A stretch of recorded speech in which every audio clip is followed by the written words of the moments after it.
नमस्कार, कसे आहात आपण? मैथिलीज फूड स्टॉपमध्ये आपल्या सगळ्यांचे मनापासून स्वागत. आज आपण करणार आहोत झटपट ब्रेकफास्ट. कधीकधी पोहे, उपमा, उपीट, शिरा खाण्याचा पण खूप कंटाळा येतो आणि काहीतरी वेगळं खावंसं वाटतं. तर मी काल आटा ब्रेड घेऊन आले होते. एका हातात मोबाईल घेऊन मी शूट करते, त्यामुळे तुम्ही नेहमीप्रमाणे मला सांभाळूनच घ्याल. तर आता मी करणार आहे गार्लिक ब्रेड. त्याच्यासाठी मी 8-9 लसणाच्या पाकळ्या सोलून घेतल्या आहेत.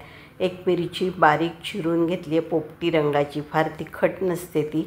थोडीशी कोथिंबीर धुवून चिरून घेतली आणि खलबत्त्यामध्ये या दगडी सगळं मी असं कुटून घेते आहे, कारण ही क्वांटिटी अगदी कमी असल्यामुळे मिक्सरवर ते काही नीट वाटलं जाणार नाही आणि मला असं बारीक नको आहे, असं जरा असं जाडसरच हवं आहे. मिरच्या जरा जास्त वाटली मला, म्हणून मी ती थोडी काढून ठेवली आहे. म्हणजे आधी मी 2 मिरच्या घेतल्या होत्या, आता एकच मिरची घेतली आहे. जास्त तेल तूप नको वापरायला म्हणून मी हे नुसतं ठेचते मीठ घालून. पण जर तुम्हाला काही प्रॉब्लेम नसेल तर तुम्ही ह्याच्यामध्ये 1 चमचा बटर मिक्स करा आणि ते असं छान असं सरसरीत करून घ्या, जाडं भरडं. हे बघा, तुम्ही इथे बघू शकता, मी तर बटर पण घातलं नाही आहे, नुसतंच हे वाटलेलं आहे दगडी खलबत्त्यामध्ये. आता ब्रेडचे 4 स्लाईज मी घेतलेले आहेत. 4ही स्लाईजला एका बाजूला हे जे काही वाटलेलं मिश्रण आहे ते पसरून घेतलेलं आहे व्यवस्थितपणे. हे बघा, असं व्यवस्थित पसरायचं आहे ते सगळ्या बाजूनी. नंतर मंद गॅसवर लोखंडी तवा, रोजच्या पोळीचा तवाच मी ठेवला आहे, कारण मला पोळ्या पण करायच्या आहेत, त्यामुळे ह्याच तव्यावर मी नंतर पोळ्या करणार आहे. 1 चमचा साजूक तूप घालून ते सगळीकडे पसरून घेतलं आहे. गॅस आपला मंद आहे. 4ही स्लाईज मी इथं एका बाजूने छान खमंग भाजून घेणार आहे. आता ह्याच्यावर मी थोडंसं चीज स्प्रेड एक छोटा चमचा टाकलेला आहे, कारण मला स्वतःला पण चीज खूप आवडतं, मिस्टरांना पण आवडतं. आणि ह्याच्यावर मी आता काळी मिरीची पावडर स्प्रेड करणार आहे, थोडीशी सगळीकडे पसरणार आहे 4ही स्लाईजवर.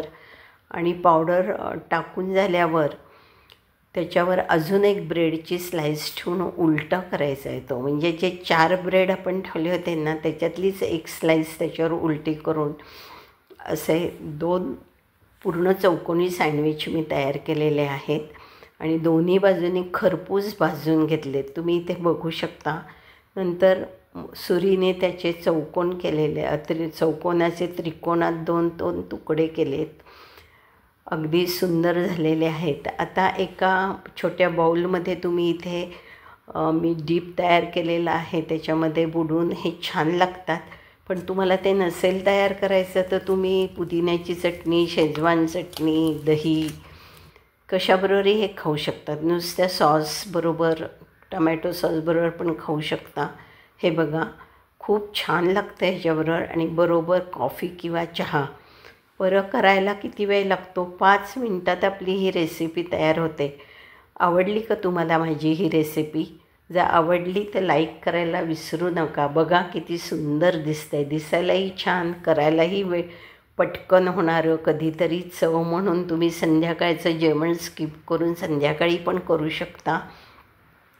तर जर तुम्हाला माझी ही रेसिपी आवडली असेल तर माझा यूट्यूबवरील चॅनल व फेसबुकवरील पेज सबस्क्राईब करायला विसरू नका. अर्थातच मैथिलीज फूड स्टॉपला जे कोणी सबस्क्राईब करणार त्यांना नक्की काहीतरी पाहायला, ऐकायला, बघायला व शिकायला मिळणार. मग करताय ना सबस्क्राईब? चला तर लवकरच भेटू अशीच एक नवीन रेसिपी घेऊन. वर अर्थातच खात राहा, पीत राहा, मजेत राहा, आनंदित राहा. अच्छा, बाय बाय, नमस्कार, धन्यवाद.